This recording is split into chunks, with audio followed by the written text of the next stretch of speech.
They taught you that to earn money, you have to trade your time, that every dollar entering your pocket demands an hour leaving your life, that income and effort are permanently chained together. That's a lie. And over the next few minutes, I'm going to walk you through 6 systems, ranked from lowest to highest investment, so you know exactly where to begin. The most profitable business on this list is also the dullest thing you've ever seen.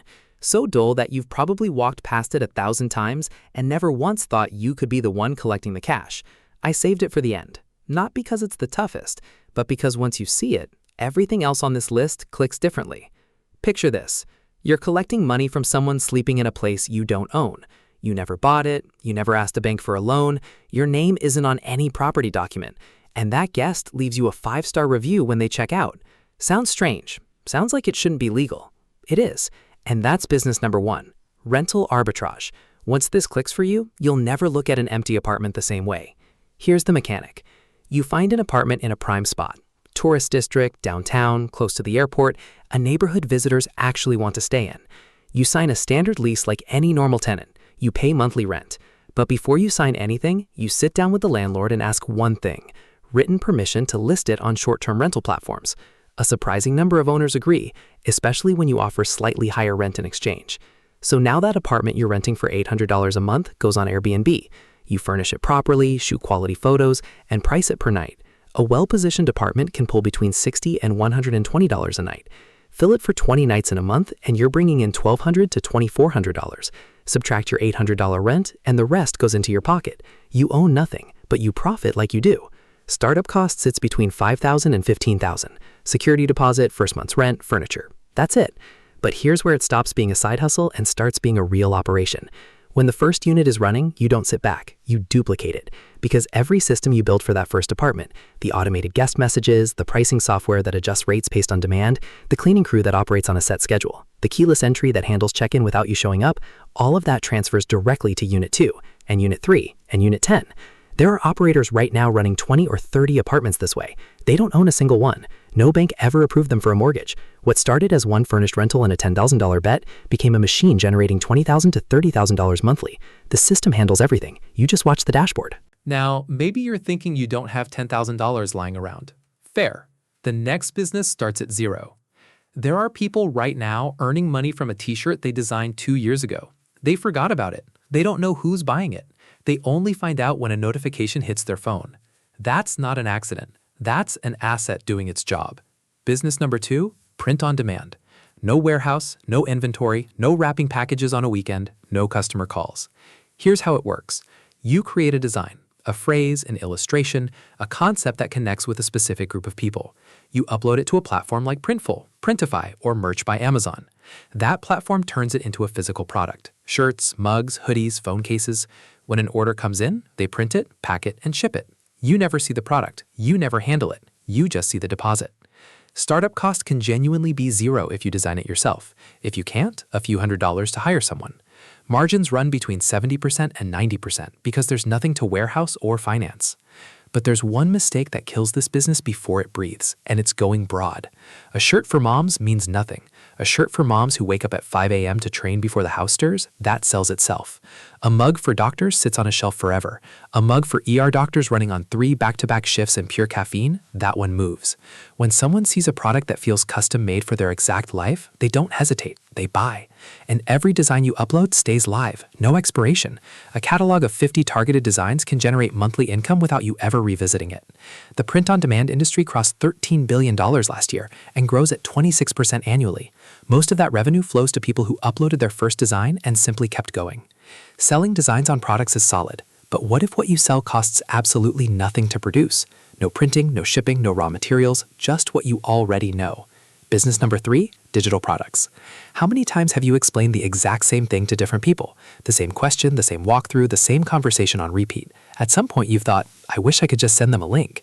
That thought is the business, because what feels obvious to you is genuinely valuable to someone who hasn't figured it out yet.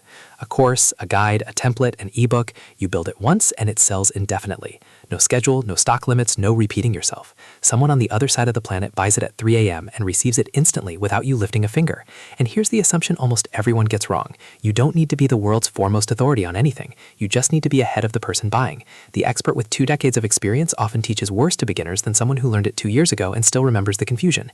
And if you genuinely feel you have nothing to teach, 2 options. First, use AI tools to research, structure, and create a course in a fraction of the time it would have taken before. You're organizing existing knowledge into something consumable. That has real value. Second, sell other people's courses on affiliate platforms and earn a commission on every sale. You handle distribution, they handle creation. Everyone profits. Startup cost ranges from $0 to $5,000. Monthly income once it's live can hit $1,000 to $7,000 on just 2 to 5 hours of weekly maintenance. But the same mistake from print on demand applies here. A productivity course for everyone reaches nobody. A productivity course for freelance designers juggling 3 clients who feel like the day is 6 hours too short, that connects. Specificity isn't a nice touch. It's the dividing line between people who sell and people who wait. The global online education market exceeds $300 billion a year, and a digital file never runs out, never breaks, and never needs restocking. You upload it once, and the platform handles payment, delivery, and record-keeping automatically. Everything so far has lived on a screen, but there's a physical world quietly generating cash, and most people walk right past it every day.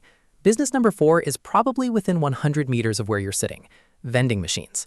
I know, it shows up in every list, and that's exactly why people dismiss it. They assume if everyone talks about it, the opportunity is dead. Wrong.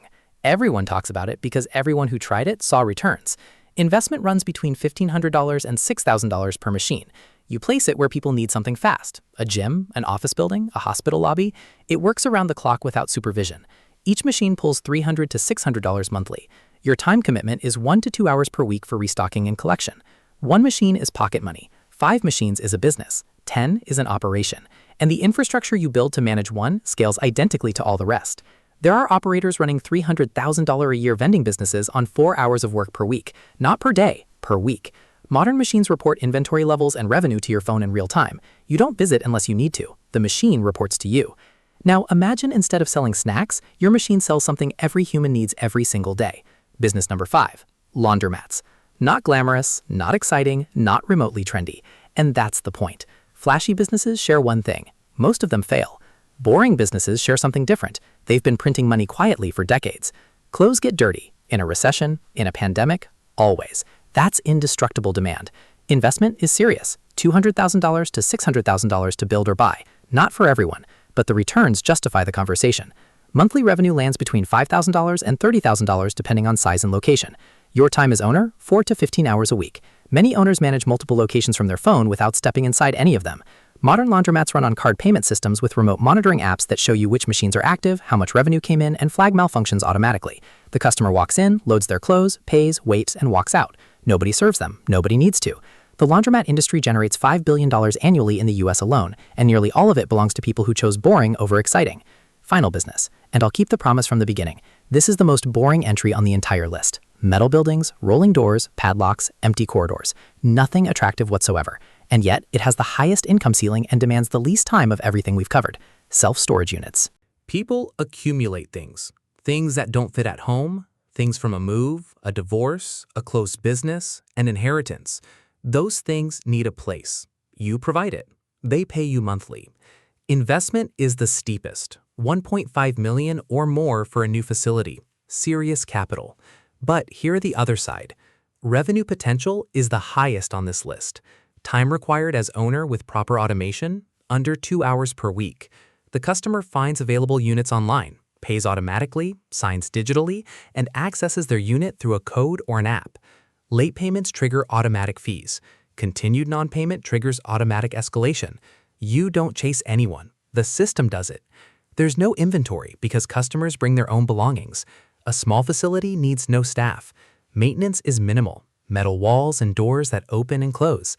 And here's the detail that makes this a recurring income machine. The average storage customer keeps their unit for over 14 months. 14 months of automatic payments from a single customer who signed once. You're not hunting for new clients every month. The ones who come, stay. The self-storage industry generates over $40 billion annually in the US alone and has been one of the best performing commercial real estate sectors for more than a decade.